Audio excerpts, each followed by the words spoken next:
capítulo 18, versículo 41.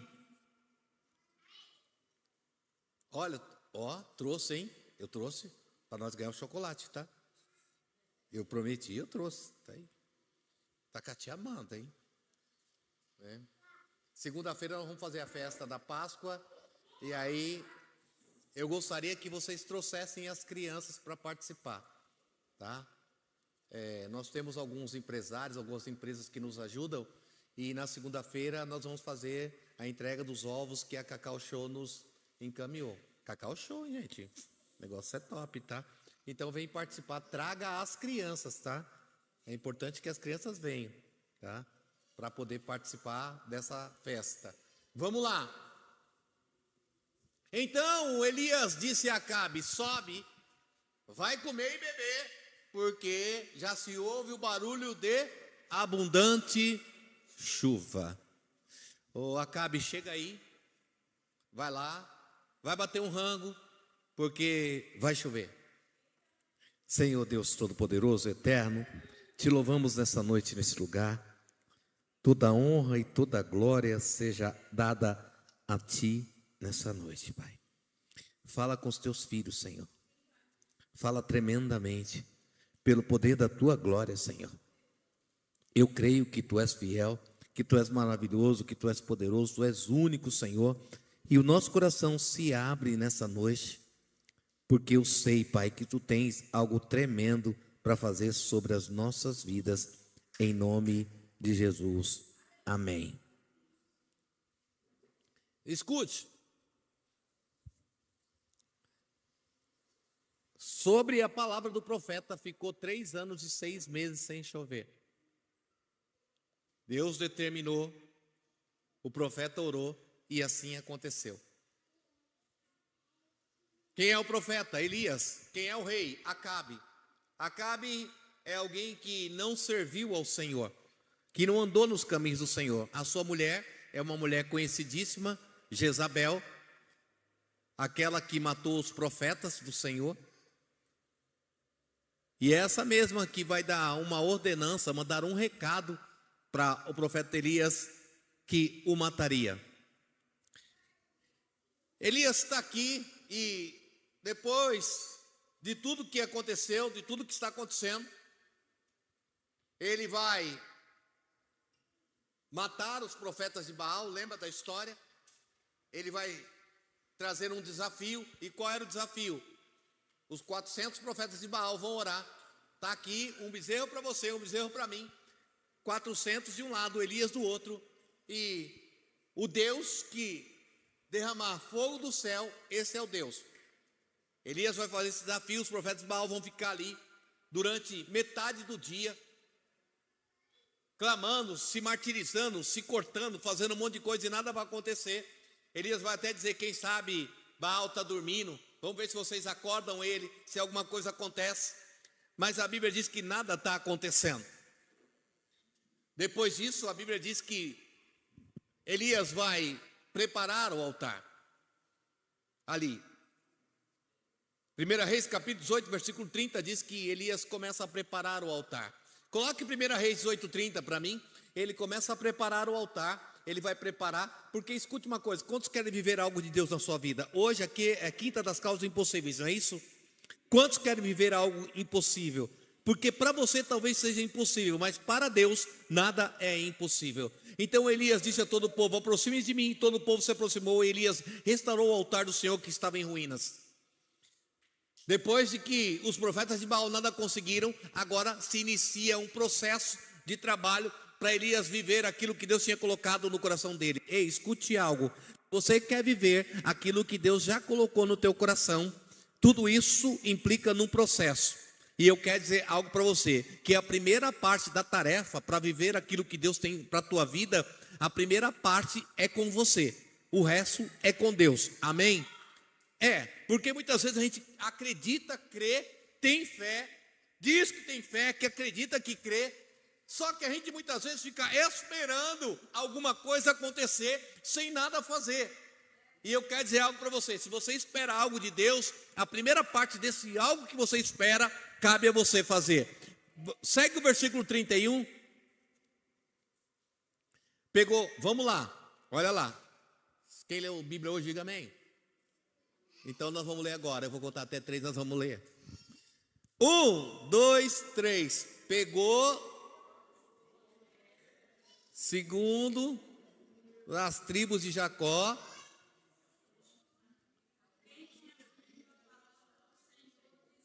O seu nome será. Segue, vamos lá. Com aquelas pedras. Vamos lá, força, gente.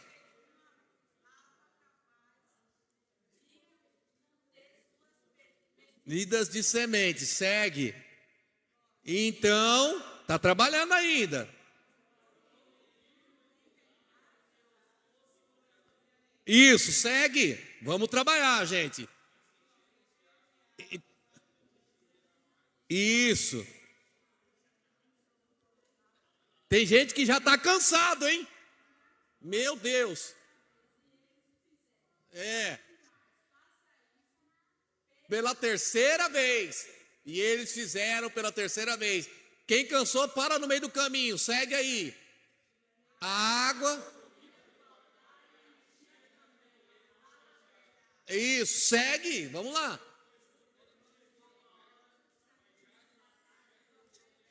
Parou. Pronto. Tem gente que parou no meio. Não, se tem gente que só cansou de ler, que dirá de viver aquilo que Deus tem, irmão. Ó, vamos lá, começou lá no versículo 30, sim ou não? Foi. Agora, no versículo 30, até a parte A do versículo 36, Elias está trabalhando por aquilo que ele espera de Deus. Agora, vamos para a segunda parte, a parte B do versículo, olha lá. Então ele disse, agora, vamos lá, vamos ler, respira fundo aí, bora. Ó, Deus de Abraão.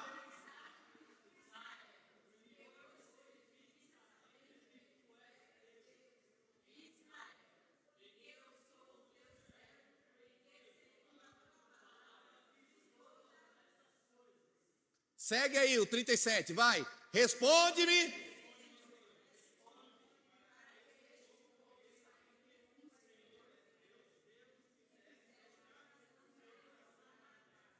Isso. Põe o 38. Então caiu fogo do céu. Segura. Qual demorou mais? Que agora já caiu fogo do céu aqui, sim ou não? Demorou mais para preparar ou para orar? Preparar. Versículo 30, 31. Tem gente até que parou na metade que cansou. 30, 31, 32, 33, 34, 35, 36A. Tudo é ele trabalhando. E para orar. 36A, 37. Ó Senhor, para que eles saibam que há Deus em Israel, que eu sou teu servo, que desça fogo do céu, e desceu fogo do céu. Então, isso que você quer dizer? Que você vai gastar mais tempo preparando e trabalhando do que orando. Você precisa gastar mais tempo organizando do que orando. Posso ouvir um amém? Porque, escute, nós estamos no relógio de oração. E aí a gente acha que a oração é a solução para tudo. Só que se você estiver orando e não estiver gastando tempo organizando as coisas para acontecerem na tua vida, eu tenho que te dizer que nada vai acontecer. E organizar gasta mais tempo do que orar. Porque tem muita gente que diz que tem vida de oração, mas a vida dele não é organizada. Não sei se você entende isso. Fica claro? Às vezes eu oro para Deus para mudar a minha casa, mas a minha casa não é organizada e eu não faço o mínimo esforço para organizar. Eu oro a Deus para Deus organizar a minha vida financeira. Meu cartão de crédito está estourado, eu estou devendo para a agiota, para todo mundo. Aí eu gasto meu joelho em oração, faço campanha, peço para a igreja inteira orar. 168 horas eu estou orando, mas nada vai acontecer porque você não organiza a tua vida. Então, não adianta só orar, precisa organizar. E organizar vai requerer mais de você. E às vezes, porque a gente não se organiza, A gente está gastando mais tempo na oração. A oração de Elias não demorou nem 30 segundos. Agora é o tempo. Vai lá, vai buscar água. A gente lê não é fácil, né? Vai lá buscar água, desce lá. Ele está em cima do monte. Desce lá embaixo, pega água. Ele mandou ir buscar água 3 vezes. Pensa, ele está lá. Desce, pega água. Desce, pega água. Desce, pega. Agora traz a lenha. Agora repara. Agora cava as valas. Ele gastou horas para isso. Mas aí na hora de orar, 1 minuto. E às vezes a gente está assim, ó. Vem para mim, pressão. Quem está comigo, diga amém. Às vezes a gente está assim. Eu não aguento mais de orar. Eu oro de dia e de noite para mudar a vida dele, para mudar a vida dela, para transformar a minha casa. Aí Deus nessa noite está dizendo para mim e para você assim. Só que precisa organizar as coisas. Precisa organizar. Aí eu não aguento mais orar pela minha vida financeira, é tanta dívida. E Deus está dizendo, ei, você precisa organizar isso aí. Porque você vai se matar de orar e nada vai acontecer, porque você não organiza. Só desceu fogo do céu porque as coisas estavam organizadas. E eu quero que você entenda algo nessa noite. Muito mais tempo você gasta organizando do que orando. Quem está entendendo isso? Lembra que eu disse aqui quinta-feira? Senhor, não temos pão. E aí o pão chegou? Chega. Deus falou para ele, abre o orfanato. Ele abriu o orfanato. E aí estavam lá as crianças lá. Foi Deus que mandou. Está tudo organizado, só que acabou o pão, não tinha pão. E alguém chegou para ele e falou, você não vai fazer nada porque o pão acabou. Sabe qual foi a oração dele? Senhor, não temos pão. Alguém olhou e falou, mas só isso? Só. O pão chegou? Chegou. Sabe por quê? Porque estava tudo organizado. Deus não vai trabalhar na nossa vida. Você pode orar de dia e de noite, fazer campanha, 30 horas de oração, 50 horas, 1000 horas de oração. Se você não gastar, se esforçar para organizar as coisas, Deus não vai fazer nada.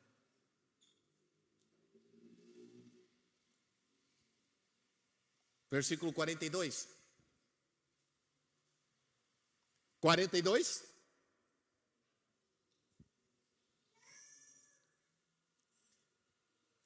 Acabe subiu para comer e beber, e Elias subiu até o alto do Carmelo. Ali, encurvado para a terra, pôs o rosto entre os joelhos.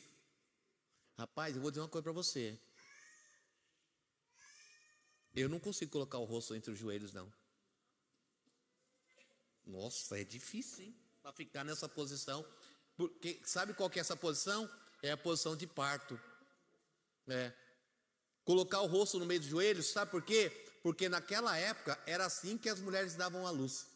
Tinha que colocar o rosto no meio dos joelhos para poder dar à luz. É uma posição de parto. Ele está dizendo assim, ó. Ele se curvou dessa maneira. E aí, segue o versículo 43. E disse ao seu servo, vai lá e olha do lado do mar. E ele foi e olhou e disse, não vi nada. Então Elias disse, volta. E quantas vezes ele foi lá? 7 vezes. Na 7ª vez, segue o 44. Na 7ª vez o servo disse, levanta do mar uma nuvem como a palma de uma mão de homem. Aqui no original ele está dizendo, ele mostrou, que a gente pensa que ele mostrou assim, né? Na verdade ele fez isso aqui, ó. Eu vejo uma pequena nuvem e ela é do tamanho da palma de uma mão de homem. Faça assim com a sua mão. Assim. Olha o tamanho da palma da sua mão. E quando ele faz isso, isso é no original e está dessa forma, está dizendo, é uma posição para quem quer receber algo, sim ou não? Sim. E a mão fica até menor. Mas ele está dizendo, ó, o que eu vejo que vem lá, que está subindo, é do tamanho da mão de um homem. Bem nessa postura. É de quem está preparado para receber algo que Deus vai fazer. E ele diz assim, ó, então vai lá, sobe, fala para Acabe que ele pode se aprontar. Vai no seu carro, desce, porque vai chover.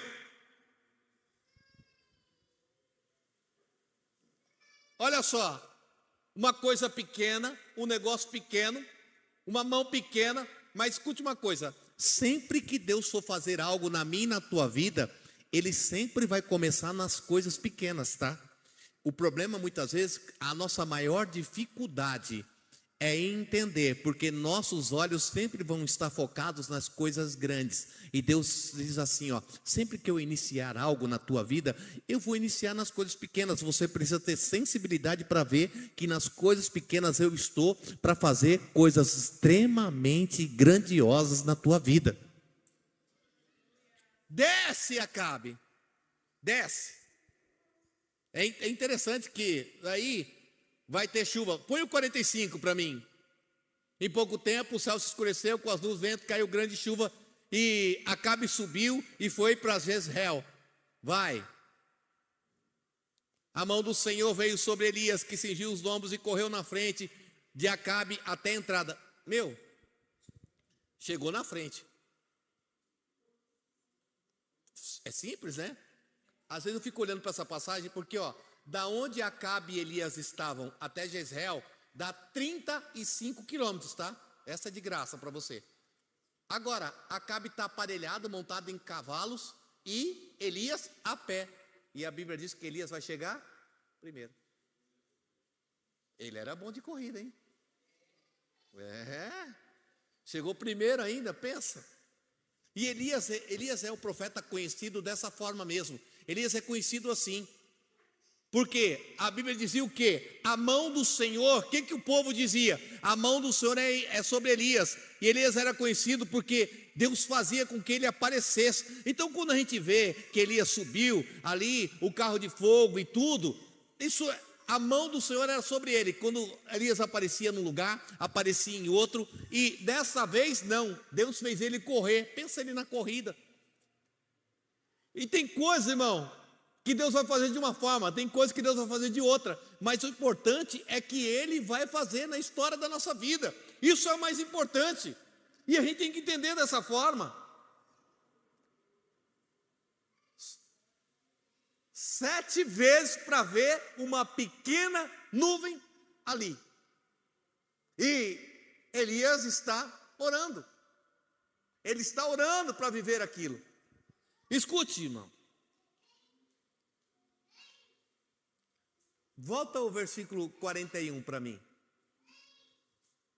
Elias disse: sobe, vai comer e beber, porque eu estou ouvindo algo. Lá no 46 choveu. Aqui está chovendo? Não. Aqui só tem o barulho. Escute. Mais importante do que ver é ouvir. Olhe para o irmão que está do teu lado e diga para ele: mais importante do que você vê é você ouvir. Diga, abra os seus ouvidos. Porque Elias está, vem para mim, presta atenção, Elias está sozinho ali? Não. Acabe está ali. O servo de Elias está ali, mas quem vai ouvir o barulho? Elias. Porque tem coisas que antes de ver, Deus quer que você ouça. Porque Deus sempre vai falar. Sempre vai haver o ruído, o barulho, Deus sempre vai se mover. E a gente muitas vezes está mais atrelado, está mais ligado, eu preciso ver, e Deus está dizendo assim, antes de ver, você precisa ouvir. Ezequiel capítulo 37, a Bíblia diz o quê? Ezequiel está onde? Ele está ali no vale de ossos secos, Ezequiel 37, 7. Cadê a Bíblia, ó gato? Aí, glória. Quem vai chegar primeiro? Ezequiel 37, 7? Ezequiel fica na Bíblia mesmo, mas está tudo bem.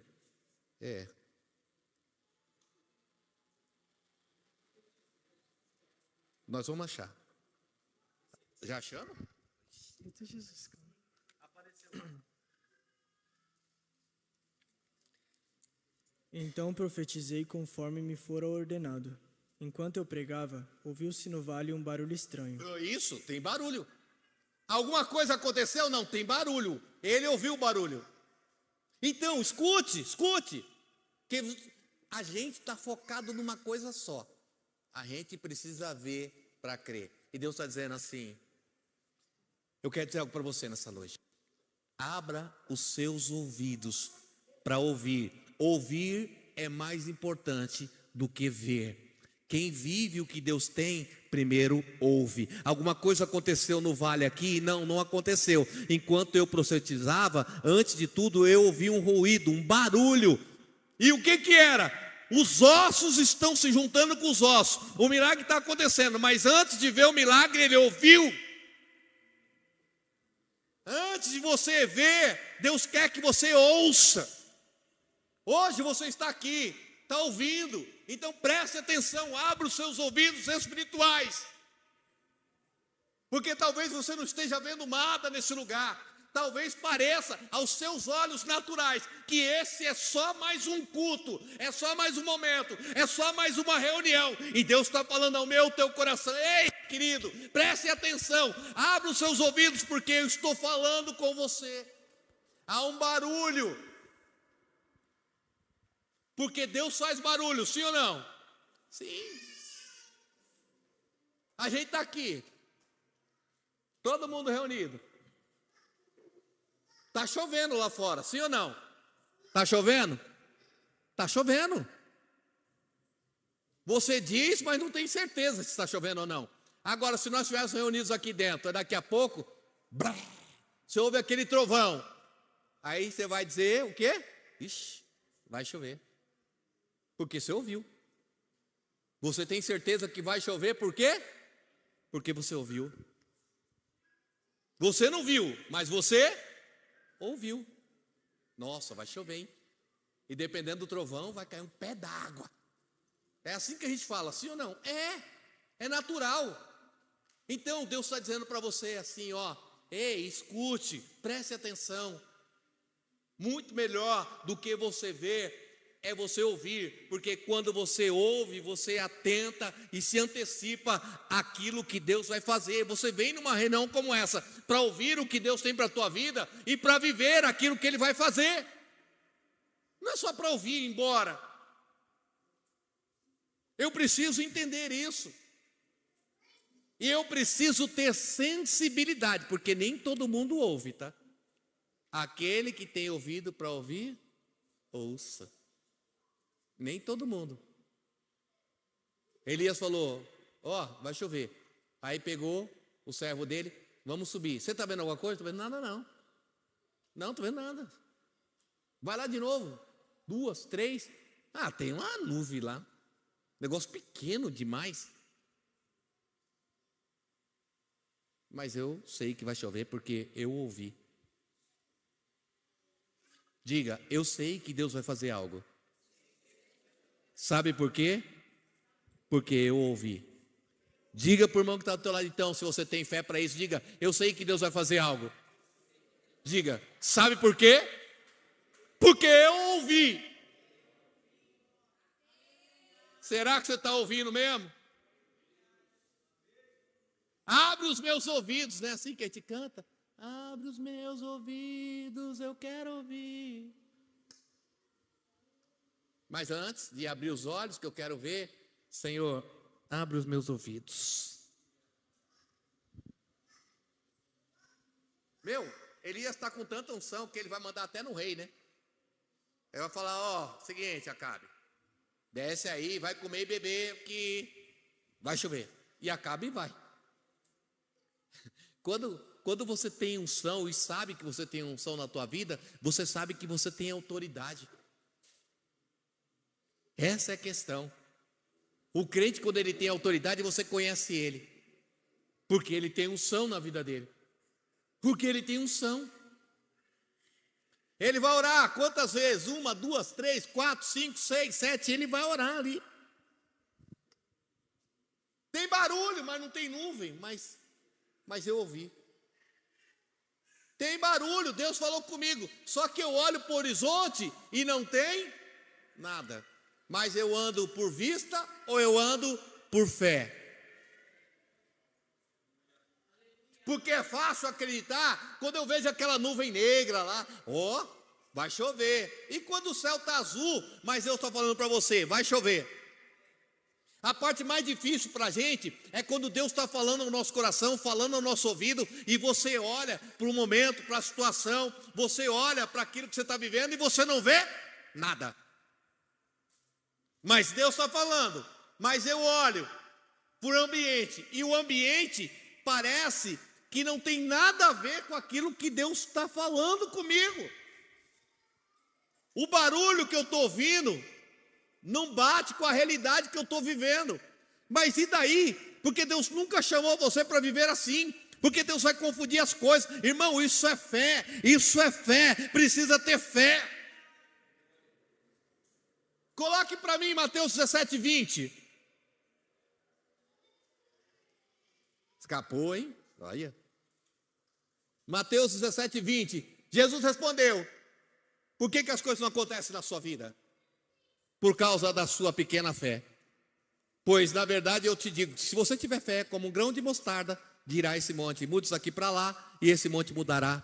E nada lhe será impossível. Quem entende isso, diga amém. Hoje é quinta das causas impossíveis. E talvez você entrou aqui nesse lugar dizendo assim: Deus até está falando, mas eu não estou vivendo. Mas talvez a nossa vida esteja meio desorganizada, meio tudo fora do lugar. Eu preciso gastar tempo colocando as coisas no lugar. E eu preciso também gastar tempo em oração. Eu preciso gastar tempo com Deus na minha vida. Talvez eu esteja precisando isso aí. Porque não importa que ninguém ouviu, eu vou ouvir. Eu vou ouvir. Não importa que ninguém acredita, Deus está falando comigo. O ambiente não é favorável, não há condição nenhuma de chover. E talvez eu olhe para a minha vida e diga: eu não vejo nenhuma possibilidade desse cenário mudar. Mas Deus falou para mim. Quantos aqui tem uma palavra? Deixa eu ver. Escute, se Deus falou com o teu coração, irmão, viva aquilo que Deus falou para você. Mesmo que o cenário não pareça, mesmo que as circunstâncias não mostrem isso. Se Deus está falando ao teu coração, se Deus está falando para você, viva o que Deus está falando para você. Elias orou. Coloque aí o versículo 42 para mim. É engraçado, né? Porque Elias orou. Alguns dizem que que quando parou de chover, Elias não orou. Ele orou para parar de chover. Quer ver uma coisa? Coloque aí Tiago 5,17 para mim. Tiago capítulo 5, versículo 17.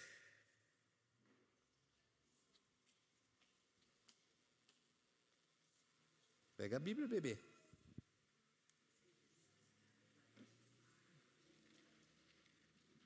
Peraí, só um minuto.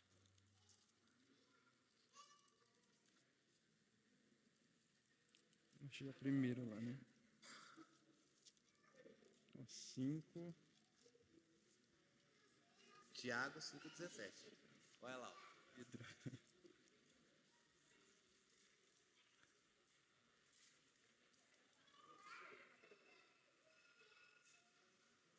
Quem leu a Bíblia hoje, diga amém.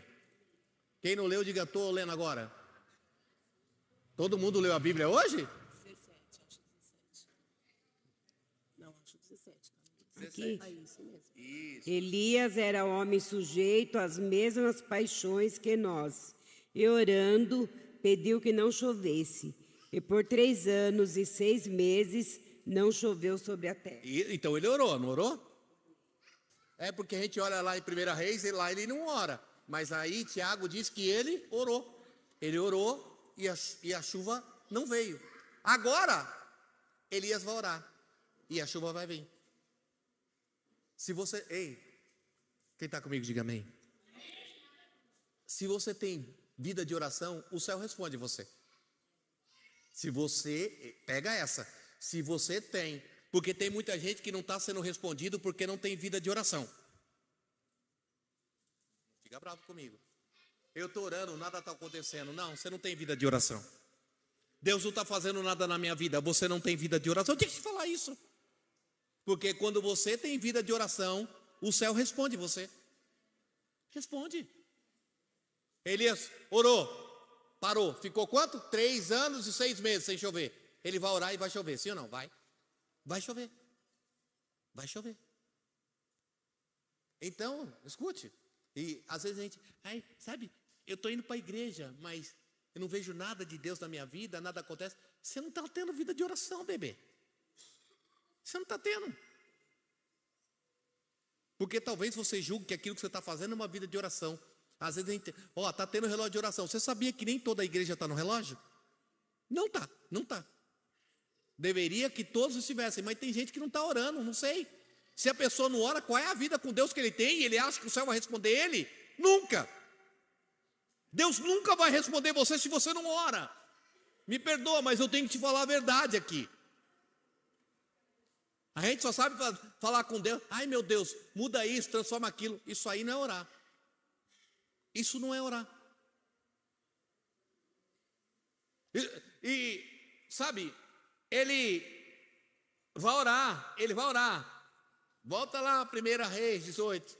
Ele está orando, a Bíblia diz que ele está nessa posição para orar, né? Ali. É uma posição de parto. As mulheres tinham um parto dessa maneira. Até Paulo vai dizer isso. Eu orei com dores pelo povo, pela igreja. É a oração de dores. Mas por quê? Porque essa oração com dores? Porque a mulher, naquela época, quando ela ia, e hoje ainda, claro, mas principalmente era essa posição que ela fazia. E por quê? Porque ela sente muitas dores e é a posição mais confortável. E a gente acha que orar é... Bom, eu conheço gente que ora deitado, dormindo. Eu conheço... tem umas posições confortáveis para orar, né? Aqui eu já oro, eu já durmo, eu já não sei o quê. Irmão, oração é pagar preço. Posso ouvir um amém? Bem, para orar de verdade tem que doer. Bispo, eu não estou entendendo. Irmão, sabe, essas orações meio água com açúcar, meio sei lá o que, eu não entendo isso, sabe? Oração, falar com Deus. A gente está orando 1 hora aqui, tem gente que consegue orar 10 minutos, o resto ela fica cantando uns louvores, uns hinos. Isso não é orar. Isso não é orar. Na metade da hora já começa lá, agora eu vou louvar o meu Senhor. Não, está errado. Você vai ficar 1 hora falando com Deus. Ixi, essa semana toda comigo, hein? Não esquenta não, pode vir sábado, que sábado não é eu, pastor Elias, né? Pastor Elias é bonzinho. Eu não sou. Pastor Elias é um amor. Pode vir sábado, vai ter rosas, flores, vai ser maravilhoso. Aí você vem, alivia, Aí essa semana, domingo, ainda, se a bispa não tivesse pregado quinta passada, ia ser domingo, terça, quinta, domingo de manhã, domingo à noite, terça, quinta, e vamos embora. Aí o povo não ia aguentar mais não. Ainda bem que deu um alívio, né? Mas sábado é o pastor Elias, pode vir, nossa, é rosa, vai ter flores aqui. Aí você vem para dar uma aliviada, que domingo é comigo de novo. Ei, escute. Sabe, às vezes a gente não entende isso. Diga, oração. Diga, oração é gemido. Como é que a mulher faz para dar luz? Tem umas mulheres que não faz nada, né? Mas a maioria. Eu não trabalhei, mas tinha maternidade aqui em Barueri. Como eu trabalhava no SAMEB, às vezes eu via lá, tá? Rapaz do céu. Meu Deus. Tem umas que eu vou te falar, hein? Meu pai. E ainda mais que as enfermeiras falam, pode gritar, filha. Nossa. Tinha umas que queriam matar o marido, mas o marido não estava lá, né? Eu te mato quando eu chegar em casa. Ai. Irmão. Não, eu não estou dizendo, eu não estou minimizando, eu estou dizendo que dói, é o contrário. Eu estou dizendo, e o que Elias está dizendo aqui? Que é esse tipo de oração que ele está fazendo. Isso que eu quero que você entenda. Essa oração que paga o preço, que dói, que mexe. Ai, Senhor, ai, Deus, eu estou tão no seio assim. Ai, te amo, Deus, te amo, Deus. Tua graça nunca falha. Isso é oração? Isso é oração? Vem para mim, presta atenção. Catuca o irmão que está do teu lado, diga para ele, larga a mão.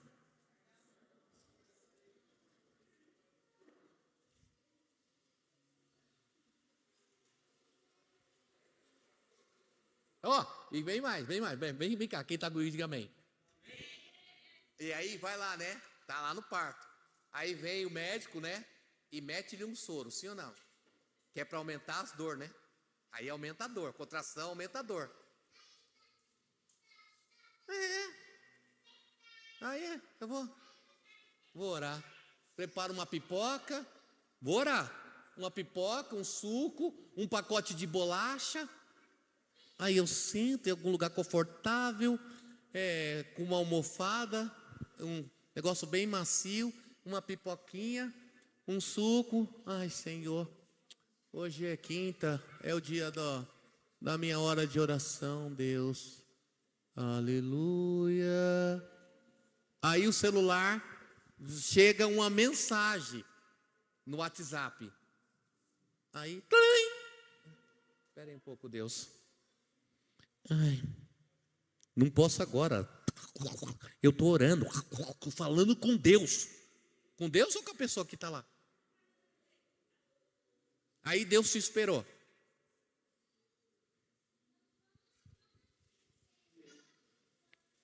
É para aumentar a dor. Eu vou começar devagar, mas no final vou estar arrebentando, porque eu vou estar sentindo as contrações, as dores daquilo que eu estou orando, porque não tem como você orar por algo e não viver aquilo que você está orando. Posso ouvir um amém? Eu não sei como alguém pode orar por uma situação e não viver a dor daquela situação. Porque a Bíblia diz que quando você vai orar pelo seu irmão, você tem que viver o que ele está vivendo. Imagina para a minha vida, aí que eu vou viver mesmo. Eu vou viver a realidade daquela situação em mim. Ou você acha, ei, vem para mim, que Jesus quando estava no Getsemane, ele começou a orar, não começou? O que ele sentiu? Rapaz, o bagulho é pesado, hein? Ô, papai, chega aí, pai. Não dá para dar uma afastada nesse negócio, por quê? Ele vai orar e vai sair o quê?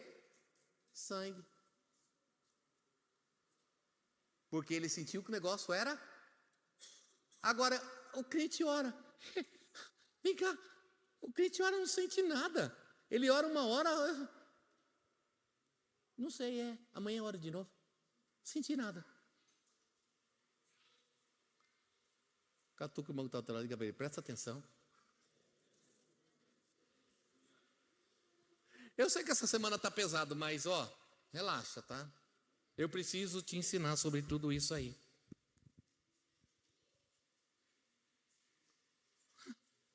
Sabe? Está sentindo aquelas dor toda ali. Aí vem a enfermeira. Faz força, mãezinha. Faz força. Dá vontade de dar uns tapas nela, sim ou não? Mas escute, por quê? Porque tem que fazer força. Sentindo dor, tem que fazer força. Porque se não fizer força, vai morrer dentro de você. Se você não se esforçar, vai morrer dentro de você, sim ou não? Vai. Tem que gerar. E aí eu quero gerar algo, se possível, numa rede, com água de coco, um lugar bem. Não, querido, não, bebê. Não, vamos lá. Nossa, mas já está doendo. Aí vem Deus assim, faz mais um pouquinho de força, vai. Se esforça mais um pouco. Porque precisa gerar. Não tem mais como voltar atrás, você precisa gerar isso. Isso precisa nascer na tua vida. E vai nascer de dentro de você. Você está esperando o quê? Aí de repente vai aparecer, não. Tudo que Deus tem para você, primeiro é gerado dentro de você, primeiro nasce dentro de você. Então faz força nessa noite para gerar aquilo que Deus colocou na tua vida. E não tem outro caminho, é o caminho da oração. Não há outro caminho. Sabe? Tem crente, tem um monte de crente assim. O que o crente quer? E aí, chega aí, doutor. Eu quero uma cesárea. Aleluia! Vamos na cesárea. Não vai doer muito. Rapidinho tirou. Mas qual é o problema da cesárea? 40 dias. E tem crente assim. Tem como vocês orar por mim não, no meu lugar? Vocês vão para o monte, vocês oram? Tem como fazer uma campanha, bispo, pela minha vida? Esse é o crente que gosta da cesárea. Ele não quer fazer força. Ele não quer viver a dor. Se possível, vive essa dor por mim. Só que ele se esquece que o problema é depois. E quem gerou no normal? Pronto, vai para casa. E está tudo certo. Agora tem crente não, ele não quer pagar preço. Não é nessa igreja. Você não conhece lugar nenhum assim. Crente que não gosta de pagar o preço, principalmente em oração. Ai, orar 1 hora por dia, sangue de Jesus tem poder.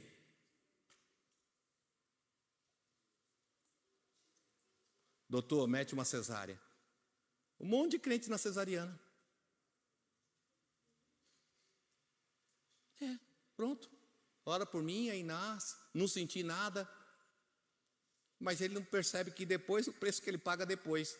Porque o crente, escuta, quando ele não valoriza, quando ele não se esforça, quando ele não percebe, quando ele não sente aquilo que saiu de dentro dele, depois ele vai pagar o preço. Pega essa, hein? Não valorizou, não sentiu. Nem vi que me cortaram. E cortaram. Nem vi que tiraram. Está anestesiado. Mas depois ele vai pagar um precinho. Fica aí.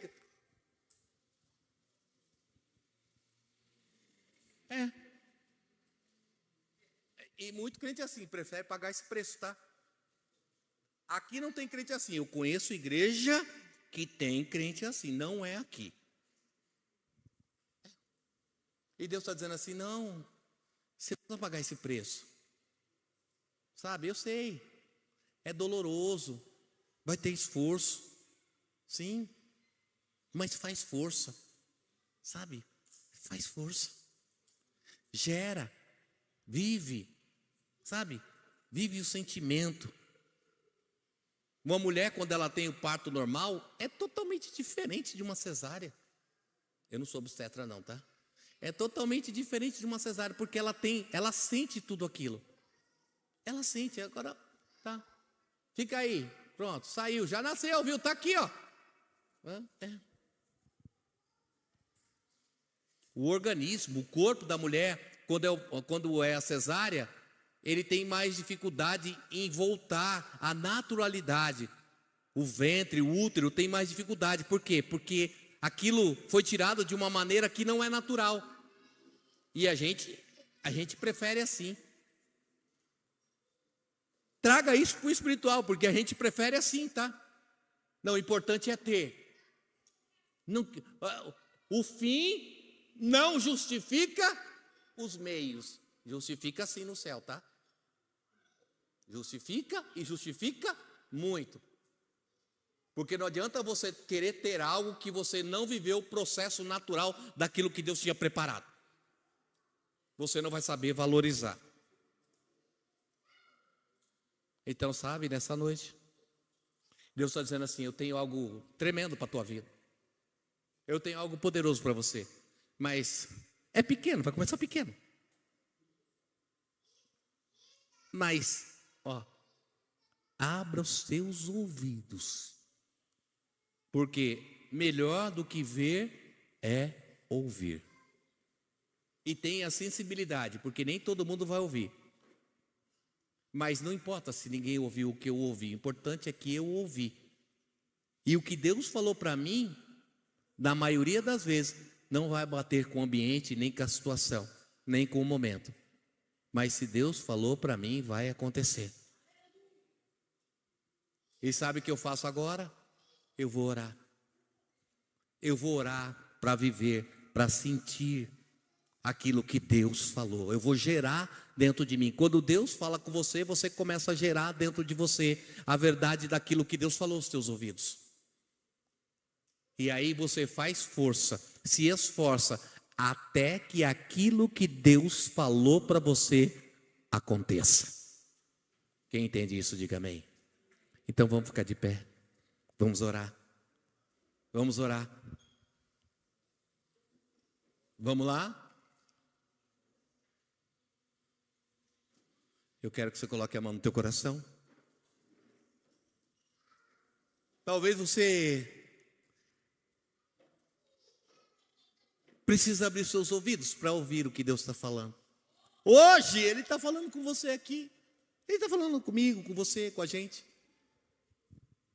Então, quando Deus falar, abre os teus ouvidos.